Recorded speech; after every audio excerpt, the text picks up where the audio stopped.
আমরা অনেকেই জানি যে মুর্শিদাবাদের বদলে খুলনাকে নেওয়া হয়েছিল। মুর্শিদাবাদ মুসলিম প্রধান, মুর্শিদাবাদকে দিয়ে হিন্দু প্রধান খুলনাকে পাকিস্তানের অন্তর্গত করা হয়েছিল। কিন্তু এর কারণকে অনেকে ভুলভাবে ব্যাখ্যা করে। অনেকে বুঝে না যে আসলে জিন্নাহ চাচ্ছিলেন যে ২ পাকিস্তান মানে বর্তমান পাকিস্তান ও বাংলাদেশের মধ্যে তখন তো ২ টা একই দেশ ছিল। ২ টার মধ্যে যে স্থলভাগে তো কোনো যোগাযোগ ছিল না। কাজেই সমুদ্র সীমার মধ্যে দিয়ে যদি যোগাযোগ হয় সেটা কিন্তু অত্যন্ত চমৎকার হবে।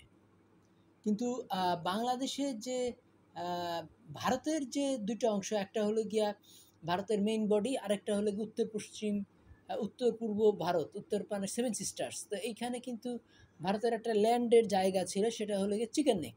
তো ভারতের সমুদ্র দা এ সীমা পায়নি তারা, ওই যে নাম কি বলে এই চিকেন মানে এই সেভেন সিস্টার্স। কিন্তু তারা একটা এই চিকেন নেকের মাধ্যমে একটা করিডোর পেয়েছিল যেখান দিয়ে তারা সেভেন সিস্টারের সাথে যোগাযোগ রাখতে পারবে। তো পাকিস্তানে তো করিডোর ছিল না। এই জন্য পাকিস্তান যেটা পেয়েছিল সেটা হলো গিয়া নাম কি বলে পাকিস্তান যেটা পেয়েছিল সেটা হলো গিয়া বিশাল সমুদ্র সৈকত। তো এই সমুদ্র সৈকতের মাধ্যমেই যেহেতু যোগাযোগটা রাখা হবে, সেই জন্য পাকিস্তানে যাতে একটা ভালো নেভি গড়ে ওঠে, সেই জন্য পাকিস্তানের সাথে ইসের যে যোগাযোগ, সেই যোগাযোগটা হলো পাকিস্তানের সাথে পূর্ব পাকিস্তানের সাথে পশ্চিম পাকিস্তানের যোগাযোগটা হবে নেভির মাধ্যমে। এবং যাতে সমুদ্র তটরেখা বাড়ানো যায়, সেই জন্য জিন্নাহ এই মুর্শিদাবাদের বদলে তিনি নিয়েছিলেন খুলনা।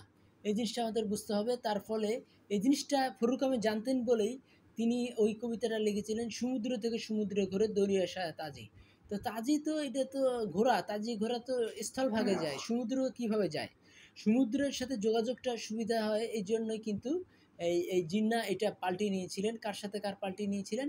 জিন্নাহ পাল্টে নিয়েছিলেন ইসের সাথে, ইসের নাম কি বলে মুর্শিদাবাদকে দিয়া, মুসলিম প্রধান মুর্শিদাবাদকে দিয়ে হিন্দু প্রধান খুলনাকে পাকিস্তানে অন্তর্ভুক্ত করেছিলেন। কারণ খুলনার ছিল সমুদ্র তটরেখা, কিন্তু মুর্শিদাবাদের কোনো সমুদ্র কানেকশন ছিল না। তো ফলে সমুদ্রের সাথে যোগাযোগটা বৃদ্ধি পেলে আর তাইলে কী হবে যে পাকিস্তানের মধ্যে মংলা পোর্টও চলে আসে।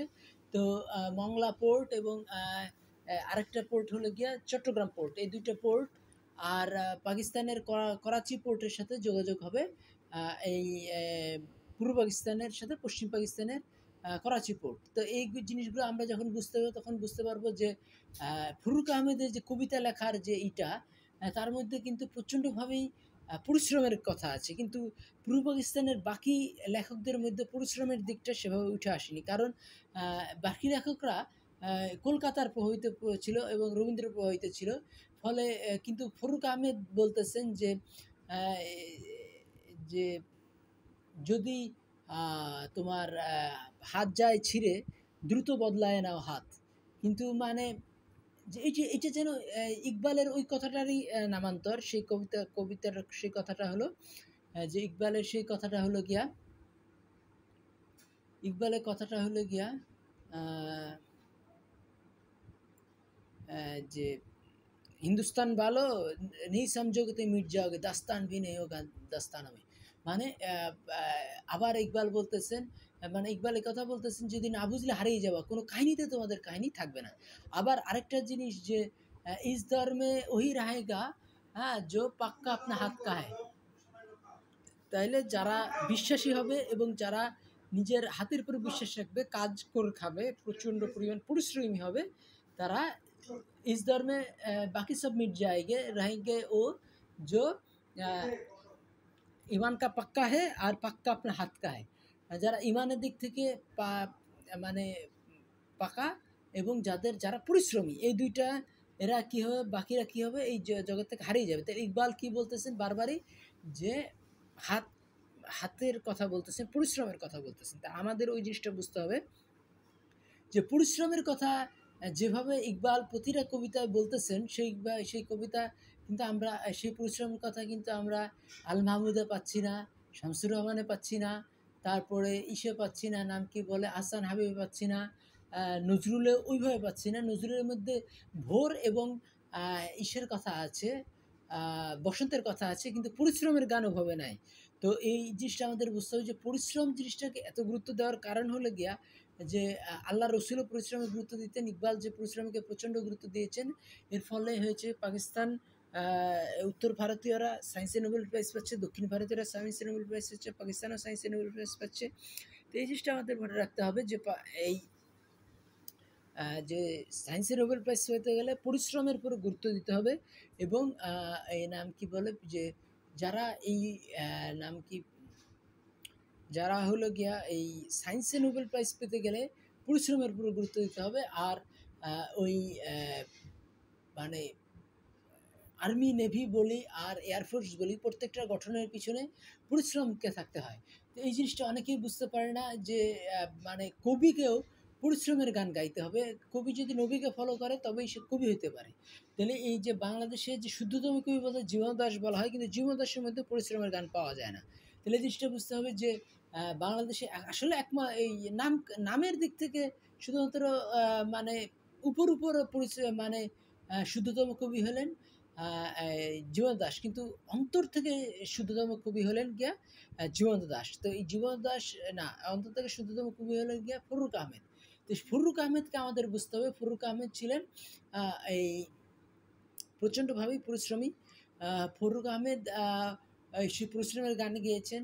এবং ইকবালের যে প্রচণ্ড সর্বাঙ্গীনভাবে ফলো করা, সেটা আমরা দেখতে পাই ফররুক আহমেদের মধ্যেই। তো এই জিনিসটা যখন বুঝতে পারবো তখন কী হবে যে এই বাঙালি মুসলমানও তখন পরিশ্রম শুরু করবে। বাঙালি মুসলমান তার সায়েন্সে নোবেল প্রাইজ পাবে, বাঙালিও তখন 200 কোটি বাজেটের মুভি করবে।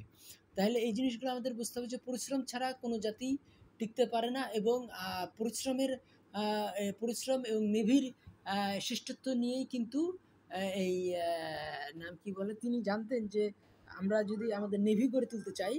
এবং প্রথম দিকে যে ভারতবর্ষে পাঞ্জাব জয়েরও আগে বিন কাসিমের কিন্তু সিন্ধু জয়টা হয়েছিল। এবং ভারতবর্ষের প্রথম মসজিদ অনেকেই বলে এই নাম কি বলে কেরালার চেরামান মসজিদ।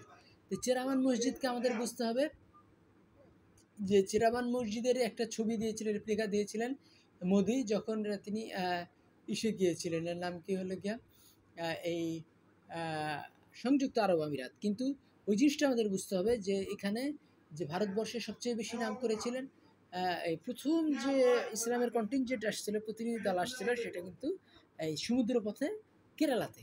এবং এই বিন কাসিমের এই প্রথম যে এই সিন্ধু জয়, সেটা কিন্তু পাঞ্জাব জয়েরও অনেক আগেই। তো এই জিনিসগুলো বুঝতে হবে যে সমুদ্র থেকে সমুদ্র ঘুরে জড়িয়ে আসা তাজি, এই জিনিসটা বোঝার পিছনে ওই জিনিসটা বুঝতে হবে যে জিন্নাহ সবসময় চাইছিলেন যে দুই পাকিস্তানের মধ্যে যোগাযোগটা হবে কিসের মাধ্যমে, এই এই সমুদ্রের মাধ্যমে। তো এই জিনিসগুলো যখন আমরা বুঝতে পারবো তখন কী হবে, বাংলাদেশও এই বাংলাদেশের নেভি, আর্মি এবং এয়ারফোর্স শক্তিশালী হবে, বাংলাদেশের গণতন্ত্র শক্তিশালী হবে এবং বাংলাদেশের এই কর্মময় হবে লোকজন। তখন কী হবে, তখন বাংলাদেশ সায়েন্সে নোবেল প্রাইজ পাবে। এবং নাম কি বলে বাংলাদেশে তখন 200 কোটি বাজেটের মুভি হবে। আমার কথাগুলি ভালো লাগলে আমার চ্যানেল সাবস্ক্রাইব করুন এবং লাইক বাটন ক্লিক করুন। ধন্যবাদ।